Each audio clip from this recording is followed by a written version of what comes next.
And then we have, oh, this is the article I wanted to get into.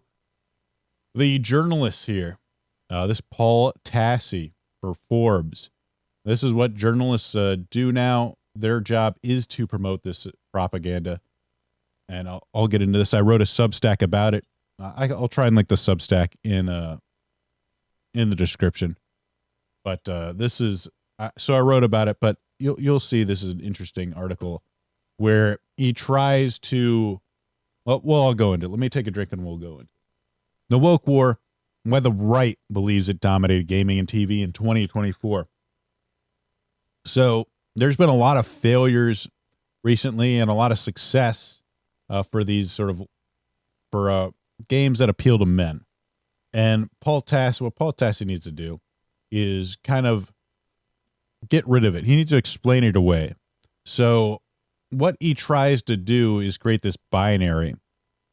The success of anti-woke things are claimed as scalps, whether it was actually the intention of the work or not. Failures of woke things are purely because they're woke, not any other reason at all. Ignore all other factors. This happens every time, and it's added them all up here to show what's going on. Prepare the cope and seethe, as they say.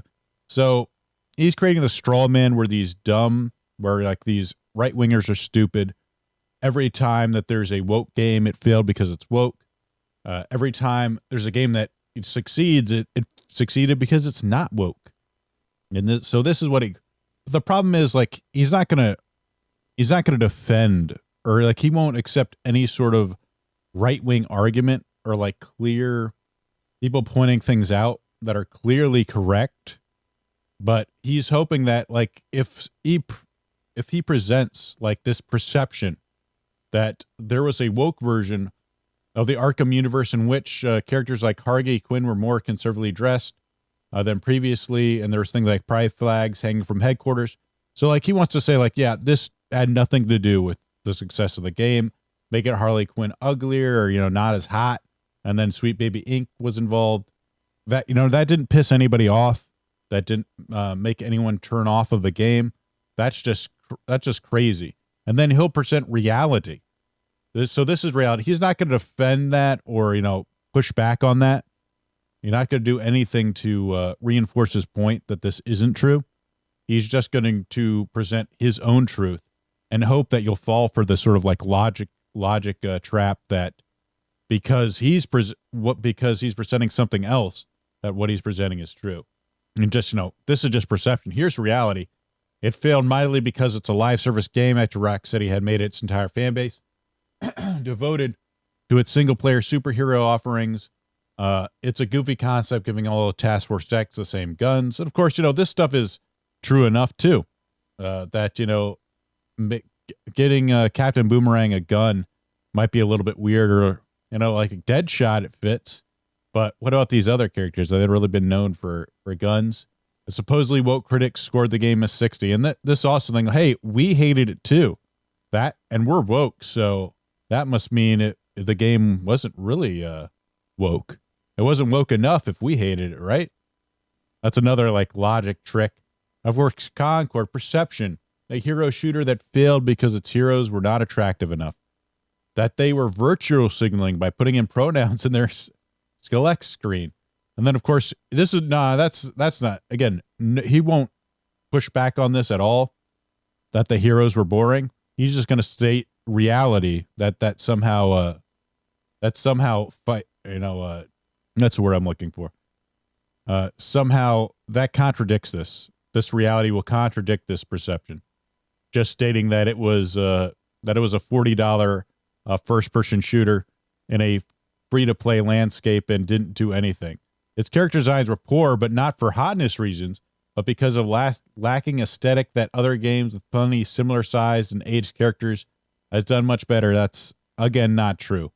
Supposedly, woke critics, again, wow, we didn't like it either, so it must not be good. He uses like the Acolyte, which I don't know anything about the Acolyte. Woke series, essentially no white characters, focused on cool space switches, at least a pair of which were lesbians. Showrunner was a lesbian and wife in the show. Series broke canon, and then reality, it's cost $100 million to make, which is, again, here's the reality. It just cost too much to make, and not enough people watched it. It wasn't the fact that they turned people off by like having a bunch of people of color and women as the front of the show, even though most of the fan base is, again, men. And then, of course, this was the worst one. Honestly, this was the absolute worst one. So this is perception. This is the fake reality gamers have created here.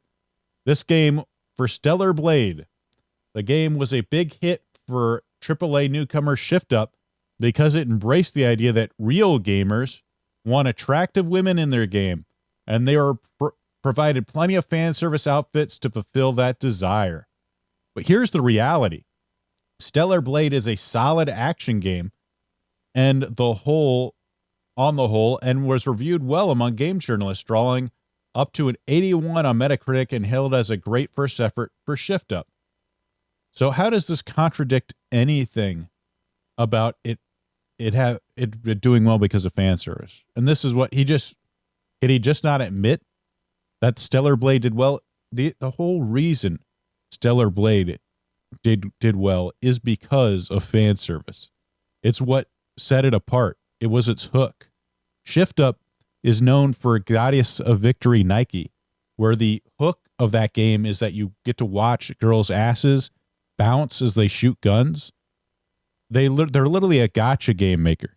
Their entire existence relies on them sort of making women products, selling women as products. Like, here's this new operator for you. She has a giant ass and big boobs. This is what the characters are about. This is entirely what Shift Up's on. So he just totally wants to erase the actual reality with his own reality. Yeah, it was just a good game. You know, people just read Playboy for the articles. It's not because it's full of hot characters. He does the same thing with Helldivers. It's about killing bugs and bots without woke agenda. It's a celebration of patriotism that the left fails to embrace in the modern era. It's Starship Troopers, guys. You need meteor literacy, blah, blah, blah. And it was a good game, and people have some problems with it now, but it was just a fun game you could play and enjoy. But here's what Paul misses in all of this. Again, he tries to say First Descendant. Look, this is what Paul is playing First Descendant. This is what First Descendant has in it. He bought this skin, by the way. So he doesn't believe this. He doesn't even believe this crap. PvE shooter is full of attractive women, which is responsible for its surging popularity, and its live service plan has so far introduced more attractive women to assure its ongoing success. This is what they're selling as a skin, by the way. This is what they're selling as a skin. Look at that ass. So this reality, the game succeeded mainly because it's a well-structured looter shooter.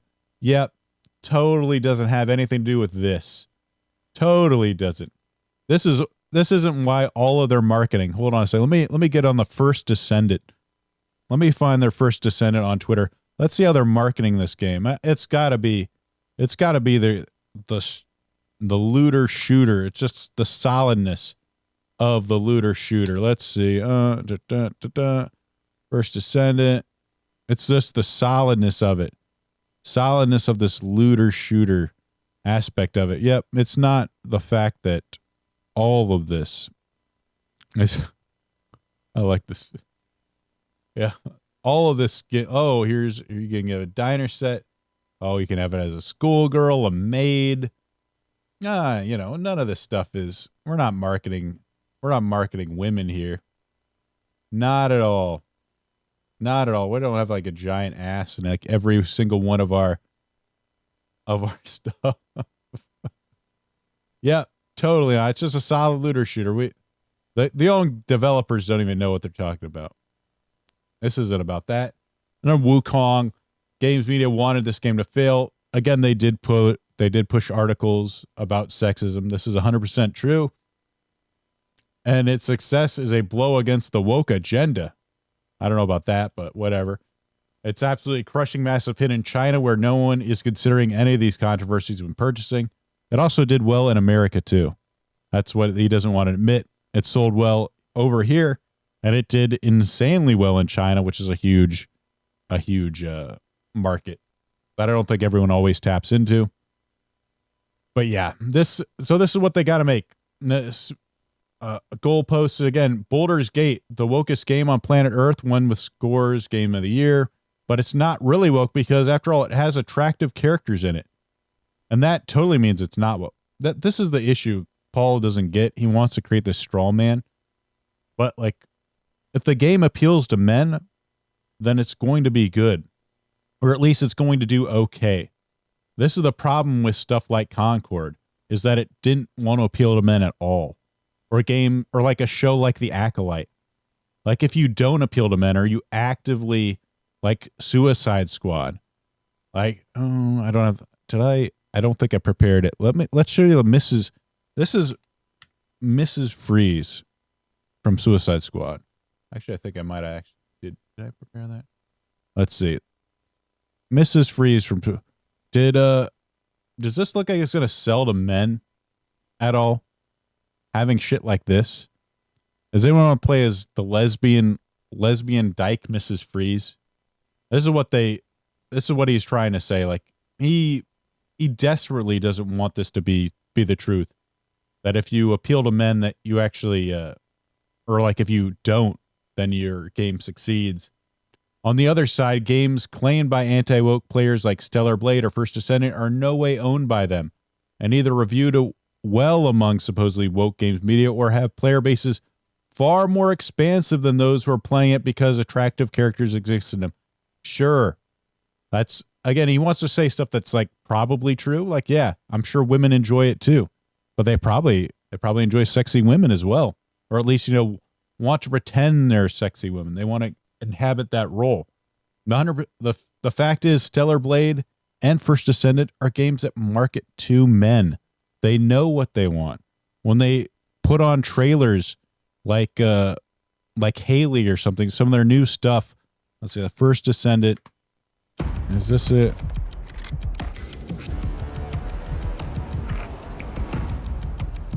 Huh.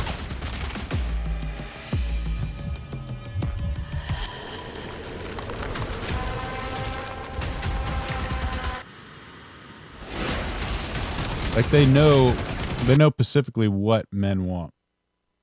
Or I think it was their seasonal trailer. Yeah, here we go. Let's see how this starts. Oh, that's a woman's ass right in front of their trailer. Huh. I wonder who they're marketing this game to with that. I wonder who could be the target demographic for this game. But yeah, it's not for them. It's definitely not it. Anti-woke players, yep. It's not for those anti-woke players. It's no way owned by them. The truth is it's a far more what audience is this made for, huh? I wonder. But Paul, keep deceiving yourself, Paul. He hopes other people will believe him, but the reality is it's pretty obvious who this game is being marketed to and who's playing it. And he's playing it. Here's the thing. I think in the back of mind, he knows it. He knows it too. Like this is him. Of course, he's First Descendant. Summer Vanessa's final shape is sexy costume crowd. There's nothing left, just nudity, just a nascent chick walking around with guns. Mission accomplished. He knows what it's for. But he has to keep on gaslighting people. It's not for you. It's not for you, you chuds. This is for a far more expansive audience than just